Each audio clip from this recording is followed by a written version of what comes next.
tool which can reduce the energy and time needed to cut the fruits and help to overcome the labor shortage problem as well. Alright, so next I will talk about the objective of our project. So basically there are 6 objectives, and the first one is to minimize requirement of physical strength, where our product actually we try to improve the existing product to minimize the physical strength used. Next, the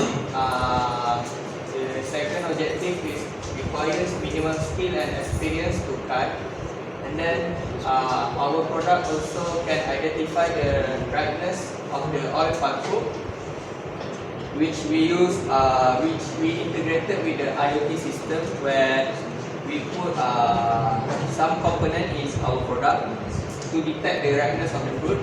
And then the fifth one is to ensure the higher productivity, and also lastly to cost saving product, where we use minimum and low cost material to design our product. So these are the scopes for our project. First one is our product can handle less than 8 meters of palm oil tree, and second is to identify the ripeness of the FFP. And the last one is to design an attachable and adjustable and lighter oil palm cutter.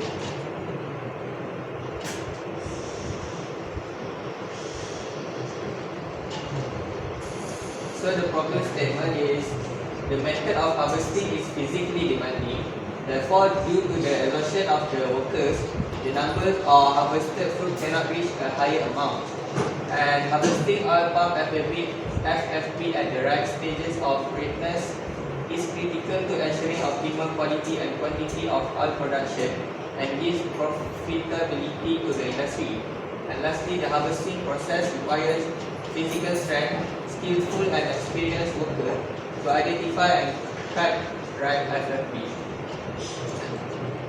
So the design statement, we want to design and create a CAD model of a harvesting tool which is to be used to harvest FFP from oil palm trees of various height. The product design must include an IoT installation that will identify the ripeness of the FFP. So this is the project methodology, which start with the first one is the recognition of needs, where we define the project needs and scopes, including any products of work. Second is problem definition, where it is actually the early stages of design to define problems, but it should be revisited to keep the project on track. It includes the requirements, objective, and also the design problem. And then we do the conceptual design, where we establish the initial ideas, where we refer to our product design specification or PDS that meets the objective and requirement of the project.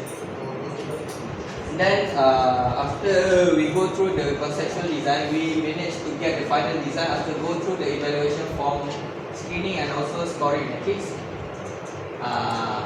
And then design embodiment, where it is primary engineering product design idea is developed in accordance with the PDS and economic requirement, and further detailed design can go to the production. And lastly, we will go with the prototype and also the documentation.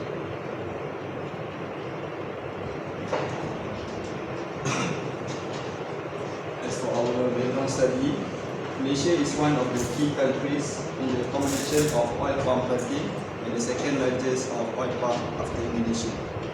So about 5.87 million hectares will be planted with oil palms in Malaysia by the year 2020, with Sarawak continuing to lead the pack with 1.5 million hectares, followed by Sabah with 1.54 million hectares as the state with the second most oil palm plantation. So gathering fresh fruit branches is responsible for 60% of the total number of labour operations and 50% of the total amount of cost. This we take from based on the past research from the total of the workers that been working on the labor. So in year 2006, roughly 400,000 laborers were working on oil palm plantation, doing a variety of field jobs, as stated in the report that Malaysia's Statistics Office compiled. In addition, foreigner workers comprise around 360,000 employees, equivalent to almost 90% of the overall workforce. So based on the work, reaching in and cutting the branch stalks on the huge palm trees can be difficult since the fronds and fruit branches are packed so closely together. As this the result, make the available area to cut off the bunch from the stem is quite restricted. Moving forward on the manual collection procedure with sickle post instrument become increasingly challenging as the tree continue to increase in height, which present a barrier since the manual collection is required. So majorities of the activities in oil palm plantations are still dependent to a large extent on manual labor, particularly for the cutting of fresh fruit bunches and collection of the LF loose fruit.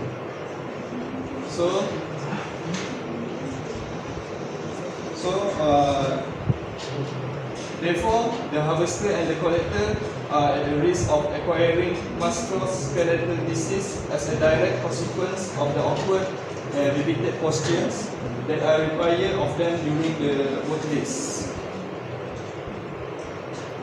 So next, generally, harvesting and transportations are essential in every agriculture sector, as all crop productions come from the harvesting.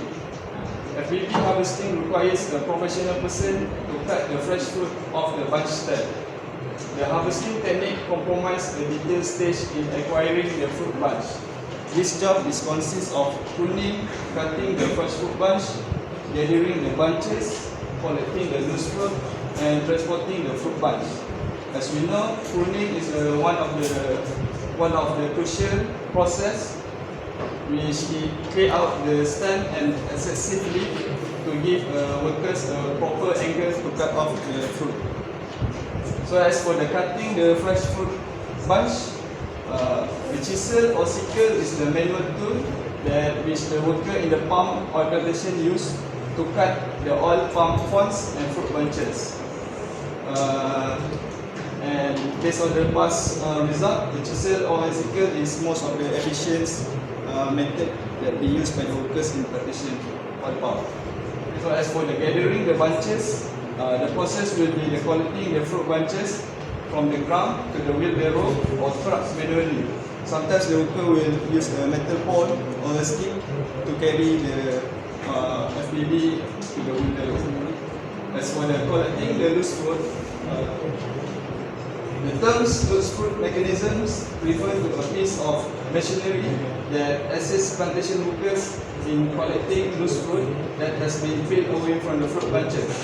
So the most famous tools that we use is rack and sweep and also a manual roller picker. As for the transporting the fruit bunch, sometimes they will use a 6-wheel driver transporter or a lorry truck, which the machine that is capable of taking up and loading up the cargo. The bunch may be picked up manually or using mechanical driver. So here are some of the examples of manual harvesting tool. So as we know, the left side of the diagram is the sickle and the right side is the chisel. So the chisel and the sickle are the two of the most efficient cutting instruments used in the palm oil industry. And down at the left diagram, we can see of machete. Machete have the same function as the sickle and chisel, but more focused on the young palm oil since it cannot reach on the higher trees. As for the long pole, it's additional tools that which some of the case steel pole will be used to secure the chisel or the sickle. So it has have a unique length that will prove beneficial when used with a tree greater in height. So as for the ripeness of the fresh fruit bunches, so basically the 30 months for an oil palm to grow, it needs 30 months before it can be harvested after being planted for the first time. Then it can bear fruit for the next 20 to 30 years. One of the famous oil palm genes that can be found in Malaysia is Negreser, where it shows a yellowish red fruit color after ripening. So the oil palm can be categorized by 3 types of grade, which are unripe, ripe and overripe. Ripe oil palm fruits contain high quality and quantity of palm oil, while overripe oil palm fruits contain low quantity of palm oil. So how we differentiate the color between the underripe, ripe and overripe, as we can see from the base and the tip of the fruit. So as you can see, the underripe is on the base color have a dark purple, and on the tip has a yellow color. As for the color for the ripe fruit, usually on the base of the color will have a dark red, but at the tip of the fruit bunch will have a yellow color. For the overripe, the color of the base will be a darker red, and the color tip of yellow on the fruit will become orange.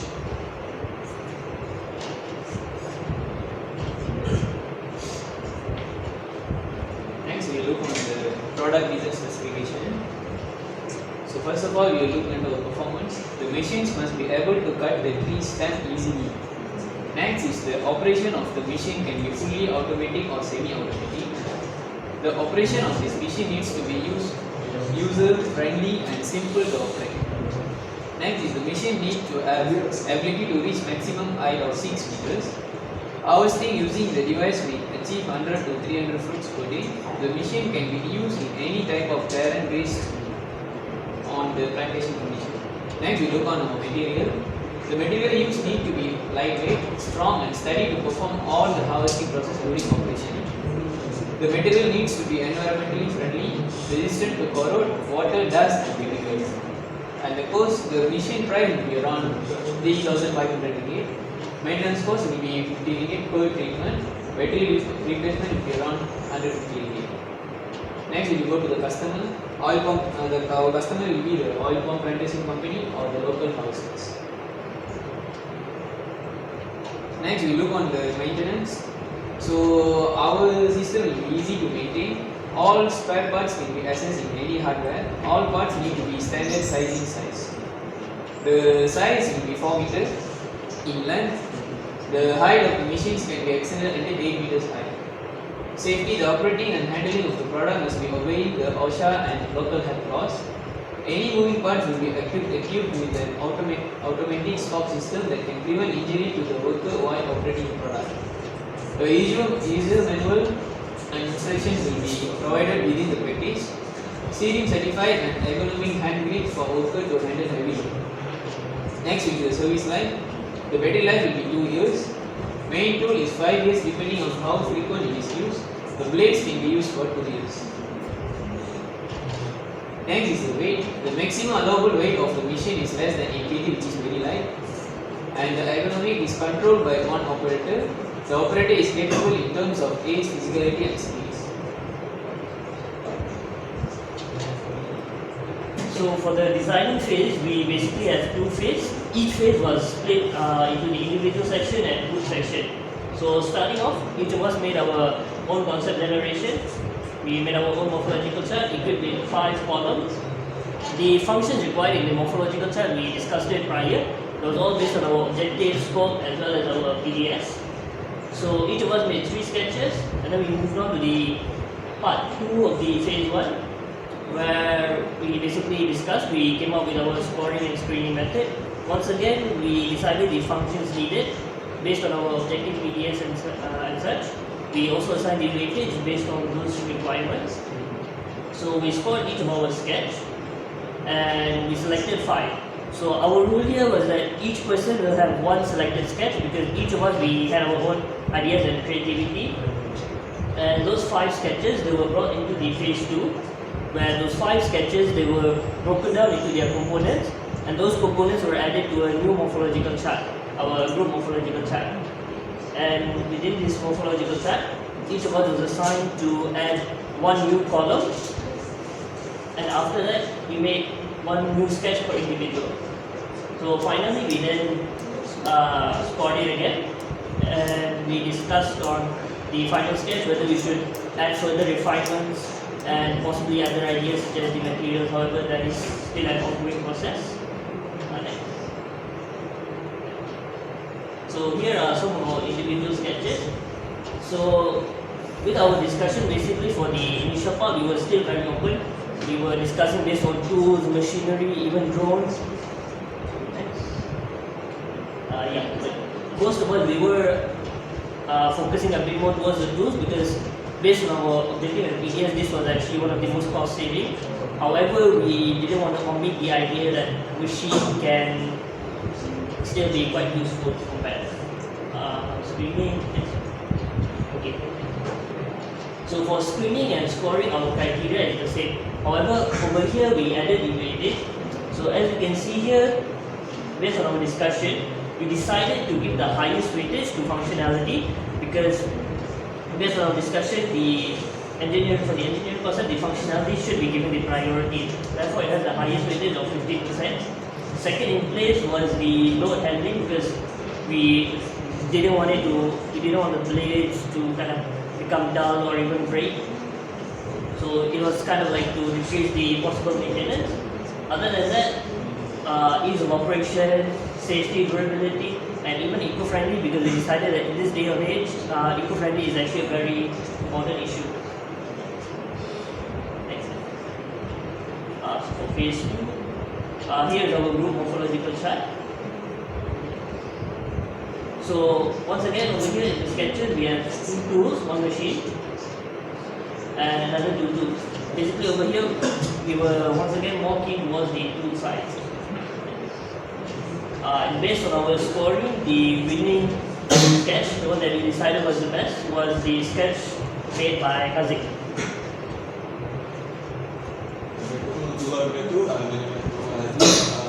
This is our final concept design. We are set our data cantas as our data. Comparison between the cantas and our final design is we are using linear actuator rather than we using the bevel gear because dia punya weight, dia punya berat tu actuator lebih ringan. Yang ni kita fokus untuk dia punya berat tu, untuk kurangkan berat. Jadi kita juga pakai C-Seeker nak gantikan conventional punya seeker yang not C-Seeker, yang conventional ni. So kita gantikan C-Seeker lebih efficient. Untuk innovator, dia punya function dia ada motor dan gear configuration dan ada dia punya screw guide tu yang akan beratkan C-Seeker. So the motion is linear atau linear actuator. So we are using telescopic aluminum pole because the economy, but the cost is low, and this pole is suitable for the copper wire inside. The copper wire, the function is to transfer the electric from the generator to the linear actuator. So the engine is combined with generator. Generator is to convert from the mechanical energy to produce electric, and we transfer using the copper wire to the linear actuator to move the seeker. The adjustable wear we are using because to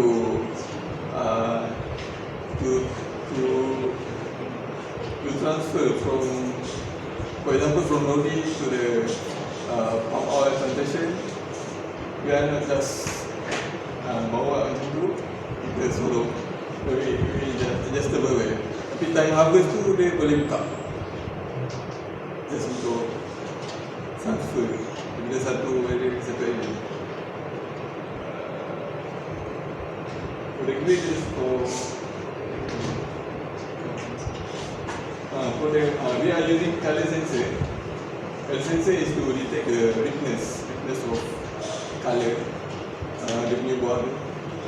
So we are using blink LED and we also connect with the mobile so we can save the data.